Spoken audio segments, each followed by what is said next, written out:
Welcome to China Truths. In this episode, we will bring you the following story.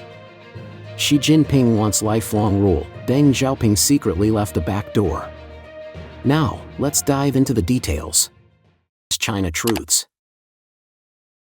Xi Jinping wants lifelong rule. Deng Xiaoping secretly left a back door. After the 10-year Cultural Revolution ended, Deng Xiaoping, in an effort to save the CCP from a crisis, began what was known as the Reform and Opening Up policy starting in December 1978. The abolition of the lifetime tenure system for leading cadres was considered one of Deng's most important political legacies of the reforms. So, did Deng Xiaoping truly abolish the lifetime tenure system for leadership positions? Today, we will conduct a historical review and investigation based on Italian journalist Faraci's interview with Deng Xiaoping and other relevant materials. In fact, the first person to propose abolishing the lifetime tenure system for leadership positions was not Deng Xiaoping, but Yan Jiechi, an assistant researcher at the Institute of Philosophy, Chinese Academy of Social Sciences. From January 18 to April 3, 1979, the CCP Central Committee held a theoretical working conference in Beijing, presided over by Hu Yaobang, the Secretary General of the CCP Central Committee and the head of propaganda. Yan Jiechi recalled, on the first day of the opening ceremony, after Hu Yaobang's report, Zhou Yang rushed in from Deng Xiaoping's house to convey Deng's instructions: don't set any forbidden zones, don't impose any bans. So everyone spoke freely. The next day, every speech was printed as a briefing without any editing.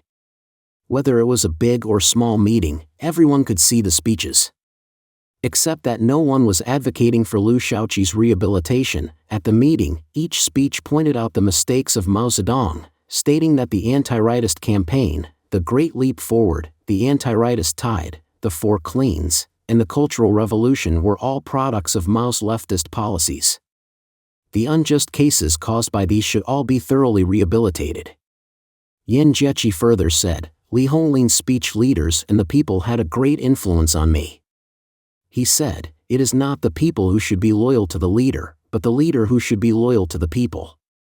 Afterward, Yan wrote a speech on abolishing the de facto lifetime system of the party and state's highest leadership positions. In his speech, Yan said that if the chairman of the party and the head of the government were to have fixed terms, such as 4 years or 7 years, with the possibility of re-election once, and a series of safeguards were implemented, the first thing any new leader would consider would not be maintaining their own power and position, but how to make greater contributions to the people during their tenure. The worship of the leader would be transformed into the worship of the people. From Deng Xiaoping's words and actions, his considerations at the time seemed to focus on two main points. Deng's dislike of Mao Zedong's lifetime rule. Deng Xiaoping had long been suppressed by Mao's lifetime leadership. During the 10-year Cultural Revolution from 1966 to 1976, Mao twice purged Deng from power. On August 21, 1980, in an interview with the Italian journalist Faraci, Deng said, I've had enough of those old men who hold power until they die. I really hate lifetime leaders. There's no rule saying that only old people can be in power, that leaders should stay for life. But this tendency still dominates our system. It's one of our weaknesses. It prevents young people from rising and prevents the country from renewing its leadership. Deng's desire to oust Hua Guofeng. Deng Xiaoping's second consideration was using the abolition of lifetime tenure to force Hua Guofeng out of power. On August 18, 1980, at an expanded Politburo meeting, Deng gave a speech on reform of the party and state leadership system.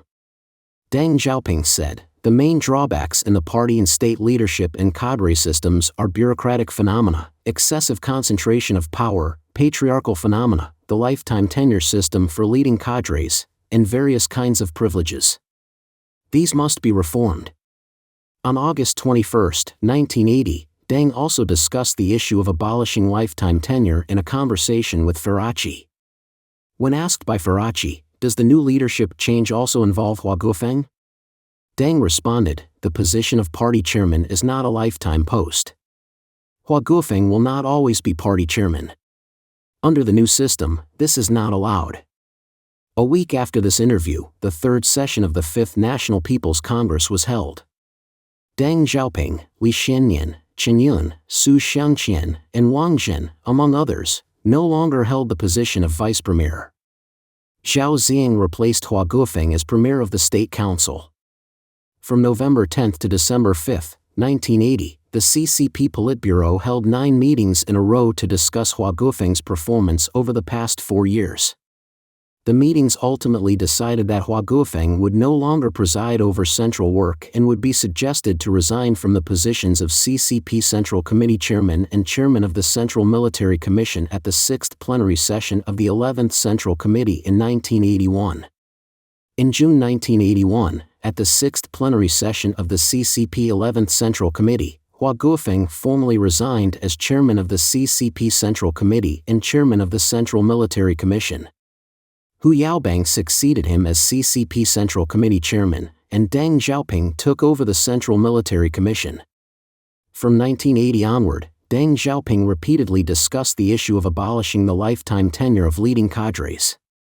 In September 1982, the CCP's 12th National Party Congress passed a revised party constitution that stated, no matter whether the party's leading cadres are elected democratically or appointed by leading bodies, their positions are not for life, they can be changed or dismissed.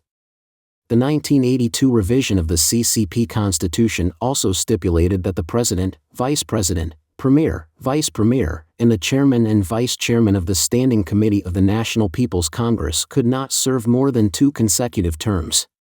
These regulations seem to indicate that Deng was making progress in abolishing the lifetime tenure of leadership positions. However, the CCP Constitution did not impose any term limits on the position of General Secretary of the Central Committee or Chairman of the Central Military Commission, and there were no term limits for the Chairman of the Central Military Commission under the state constitution. After 1989, Deng Xiaoping effectively retired but never fully relinquished power. He continued to wield immense influence in the background. Deng had already removed 3 CCP leaders, Hua Guofeng, Hu Yaobang, and Zhao Ziyang, from their positions. One significant reason Deng ousted Hu Yaobang was because Hu had pressured him to retire. According to Zhang Lekun and Zhang Ding's biography of Hu Yaobang, in May 1986, Deng invited Hu Yaobang to his home to discuss personnel arrangements for the 13th National Party Congress. Deng suggested that he, Chen Yun, and Li Xiannian should all step down, while Hu could stay on as the Central Military Commission Chairman or State President for 1 more term. In October, Hu openly stated at a CCP Politburo meeting that he supported Deng stepping down. Later, when student protests broke out in late 1986, Deng used Hu's supposed weakness on opposing bourgeois liberalization as an excuse to remove him from office, replacing him with Zhao Ziyang. In the spring and summer of 1989, when large-scale public protests demanding anti-corruption measures, democracy, and freedom broke out, Deng and Zhao Ziyang clashed over how to respond. Deng called for military suppression, while Zhao advocated for resolution through democracy and rule of law. After the Tiananmen Square incident, Deng effectively remained the most powerful figure in the CCP, even though he had formally retired from his position as chairman of the Central Military Commission in November 1989. Behind the scenes, Deng had already set up 3 lines of influence, one through Yang Shankin, the then president of China, and his brother Yang Baibing, the director of the General Political Department, another through the vice chairman of the Central Military Commission Lu Huaqing and Zhang Zhen, and a final line through Jiang Zemin, whom Deng brought in as a figurehead chairman.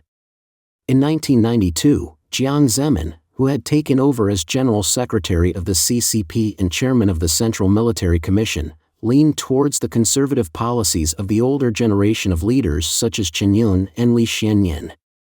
This disillusioned Deng, who was focused on the reform and opening up. Deng Xiaoping's own retirement did not truly abolish the lifetime tenure system. After the 1989 Tiananmen crackdown, Deng personally ruined the political system reform of the CCP, laying the foundation for his successors to return to a system of lifetime rule. In 2017, after Xi Jinping was re-elected as General Secretary of the CCP at the 19th National Party Congress, he began working on revising the 1982 Constitution.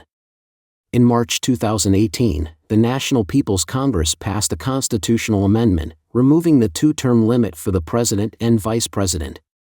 This change meant that the president and vice president could serve for life.